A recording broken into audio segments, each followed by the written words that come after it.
lunch, I'm headed to Go Bao Wang in District 1 of Saigon. It's headed by Chef Nikki Tran, who's famous for her modern Vietnamese cuisine. Hi, Nikki. Hello, Selena. Ciao, How are you? I'm fine. Is lunch ready yet? Yes, ready. Did you bring money? I'm hungry. I brought my hunger. Okay, be ready in 5 minutes. Awesome. The food looks so fresh. What is this? That's the salmon. It's like sashimi, but I twist it a little bit. The wasabi, is it too strong? I love wasabi. I love the feeling when it burns through my nose. Me too, I love wasabi. How did you become a chef? Well, there was an accident. I became a chef by accident. The grand opening day, the chef that I hired never showed up.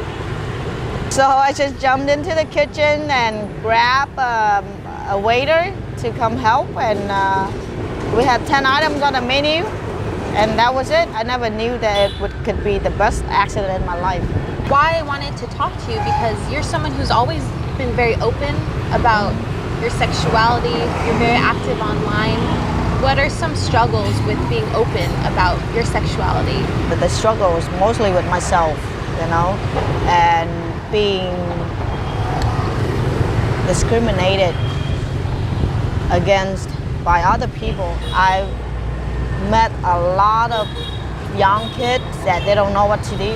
They feel like they betray their parents, you know, by being gay, or they just feel like it's wrong to be gay when they're at work and they have to make money to live, and they're scared, they're afraid that people talk about them or they don't get promotions, and being gay is a disadvantage, and not everyone has the chance to open a business like me. I want to be a role model, not being proud, gay and proud. I didn't choose to be gay, I am gay. But you don't let it define you.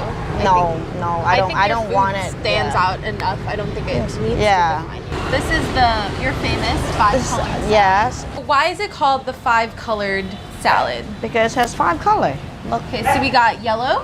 Yes. We have orange. Yes. This White. is white. Yeah. Green. Green. And brown. Yeah, and brown. Yes. I don't like cooking with sugar. In the nuoc mam sauce, I know usually it's sugar, lemon, and nuoc mam. Instead, you use honey. I use honey, or I use palm sugar. This is all Vietnamese ingredients. Passion fruit, mint, Kumquat. This is pineapple, eggplants, white eggplants with lemongrass. Those are all my favorite flavors. Each bite could be a different salad already. If you eat the eggplant with beef, it tastes different. Lemongrass with beef, it tastes different.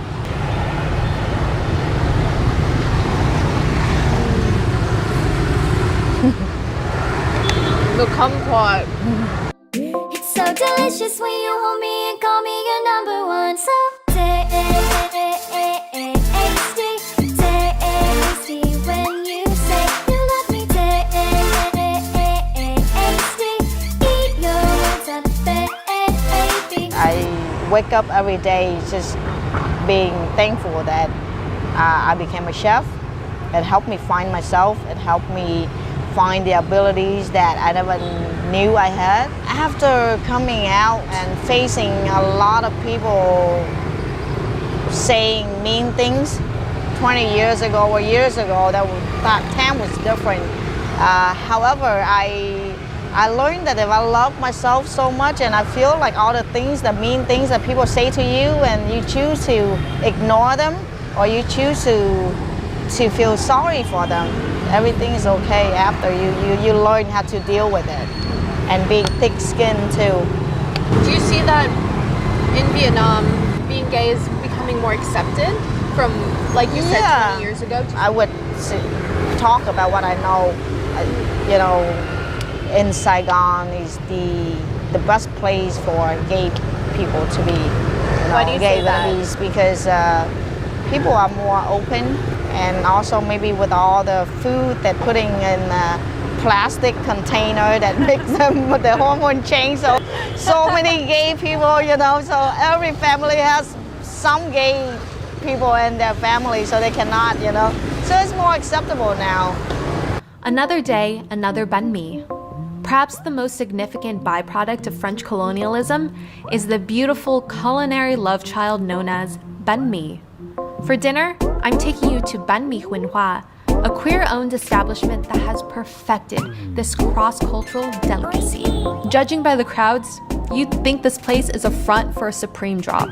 Finally! The locals call this place Banh Mi Ô Moi, which translates to lesbian bread, because it's owned by lesbians, and that's kind of scandalous by Vietnamese standards. One loaf is 36,000 dong. Normally, a banh mi is 10,000 dong. And the reason why it's more than 3 times the price of a regular banh mi is it's stuffed with goodness. There's pate, which is like pork liver, Vietnamese mayonnaise, cucumbers, chili, pickled vegetables, cilantro, and green onion. Weird gelatinous meats. Like, this is not regular ham.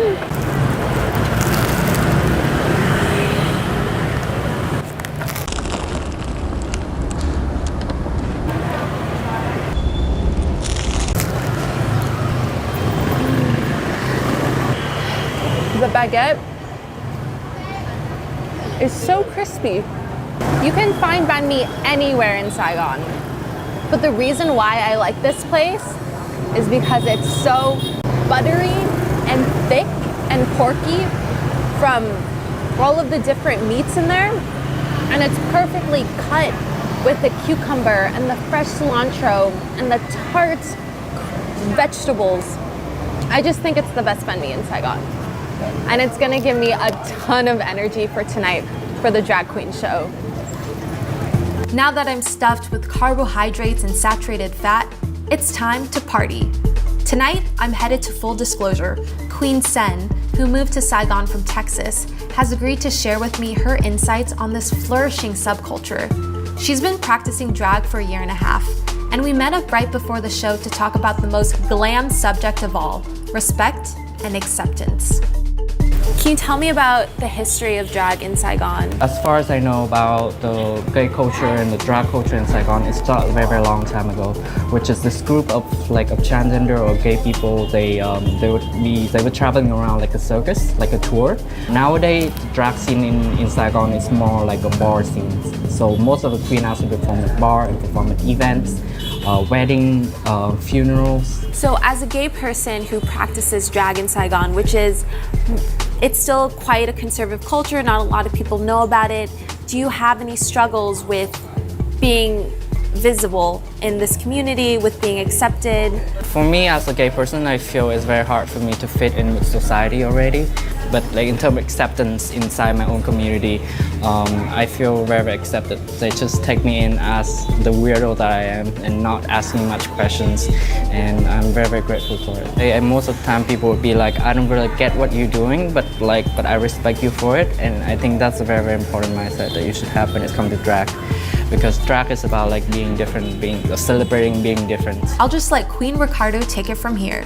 For me, it's a creative outlet. It's my art. It's like when you grow up as an LGBT child, I mean, it's not all children, of course, you always feel different, you always feel weird.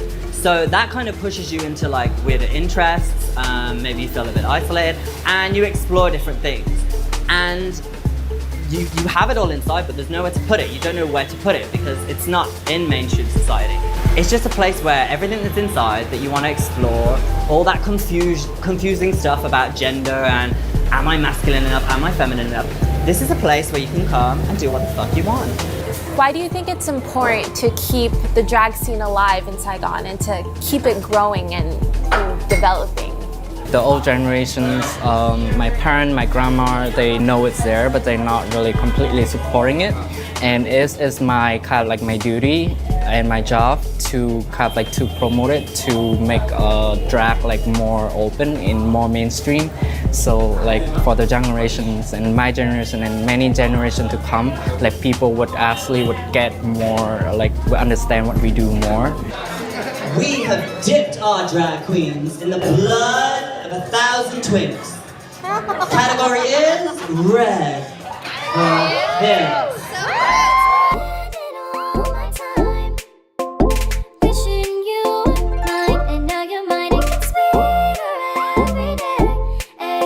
Every time I say thank you very